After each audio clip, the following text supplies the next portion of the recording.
What's up everybody? Comment ça va aujourd'hui la gang? Grosse vidéo devant nous. On a une grosse semaine, on le sait. John Cena, Grand Slam Champion. Il termine officiellement tout ce qu'il avait à terminer de son histoire en remportant le titre intercontinental à Monday Night Raw. On a aussi vu la création des 2 matchs War Games qu'on va avoir droit pour Survivor Series à San Diego fin novembre. La lutte bouge vite, mais sincèrement, le sujet sur les lèvres de tout le monde, eh bien, c'est une liste, la gang. Plus précisément, la liste des 250 meilleures lutteuses de l'année, selon le PWI, le Pro Wrestling Illustrated. Ça fait des années et des années qu'ils font ce prix-là à chaque année, cette liste-là. Et on a la liste de 2025 qui viennent de sortir. Donc, comment ça marche cette liste-là? C'est que on rank toutes les lutteuses du 1er octobre 2024 au 30 septembre 2025. C'est quoi l'année qu'elles ont eue? Et on fait un classement après ça. À chaque année, le féminin, le masculin, les listes font tellement jaser. Les gens sont outrés de cette liste-là. Et pour vrai, la liste de 2025, il fait vraiment pas exception. Donc ensemble, j'ai juste envie qu'on regarde le top 10 de cette liste-là féminine. Et sincèrement, j'ai ben des choses à dire. Parce que si vous le savez pas, ben le PWI est vraiment concentré sur les victoires de la personne pendant l'année. C'est quoi le win-loss pourcentage de la personne? C'est quoi les titres que la personne a gagné également pendant l'année? Est-ce que la personne a gagné un gros moment dans l'année comme le Royal Rumble ou le Main Event de All In? Je sais pas. C'est toutes des petites choses qui, par-dessus le in-ring, c'est ça qu'on va regarder. Le in-ring va prendre le bord un petit peu. T'as beau être la meilleure lutteuse du monde, si t'as pas gagné un match dans l'année, ben sur papier, tu n'es pas une bonne lutteuse selon le PWI. Fait qu'on commence le top 10, la grande gagnante 2025, Mercedes Moné, elle qui est rendue à genre 12-13 belts maintenant. La numéro 2 est Toni Storm, et déjà là, je ferai un switch. Selon moi, Toni Storm, si on regarde les dates, du 1er octobre 2024 au 30 septembre 2025, selon moi, si on parle purement lutteuse de l'année, Toni Storm devrait être devant Mercedes Moné.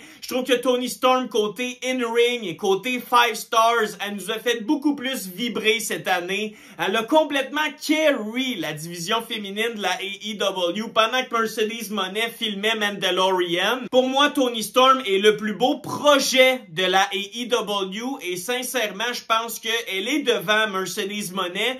Vous m'écrirez dans les commentaires, vous prendriez qui comme numéro 1, Mercedes Moné ou Toni Storm? Numéro 3, on a Saya Kamitani, 28 ans, lutte à Stardom. Pour vrai, la gang, je m'obstinerai pas avec celui-là, je la connais pas trop. Mais regardons le numéro 4, Tiffany Stratton. What? What the f... Numéro 4, lutteuse de l'année mondialement. La gang, je n'en reviens pas. Comment Tiffany Stratton, qui a une moyenne de match de 4 minutes, comment elle est numéro 4 sur la liste mondiale? Numéro 5, Stephanie Vaquer. Juste là, Switch Vaquer et Tiffany Stratton. Pour vrai, Stephanie Vaquer était tellement bonne qu'elle a gradué de NXT en genre 2 mois.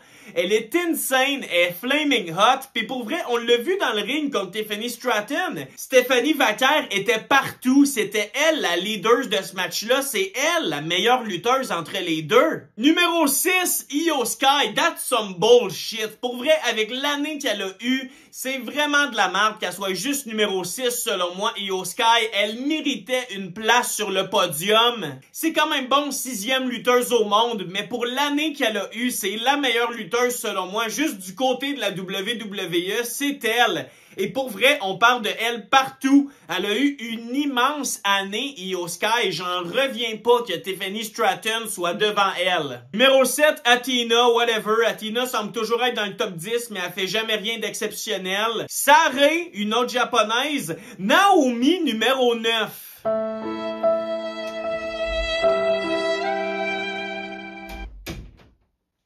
C'est quoi que le monde ont avec Naomi?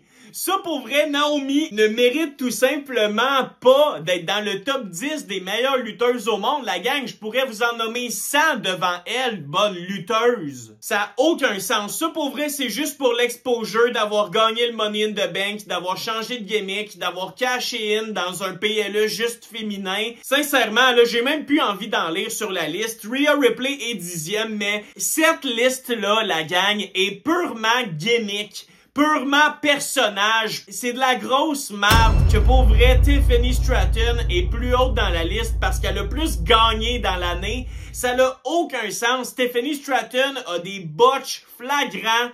Elle est pas capable de coter une promo, elle est pas capable d'avoir des longs matchs, elle est pas capable de leader un match contre une recrue non plus. Ça fait aucun sens comme liste. Fait qu'à la lumière de tout ça, la gang, il faut le dire, prenez toutes les listes que vous voyez avec des grains de sel. Ça veut rien dire. C'est fait pour générer de l'attention et je serais très curieux de vous entendre en commentaire, la gang. Qu'est-ce que vous pensez de cette liste-là? Qu'est-ce que vous pensez de la liste du PWI 250? Qui vous chicote sur cette liste-là, la gang? Je veux vous entendre. On se retrouve bientôt, la gang, sur votre chaîne RNBO.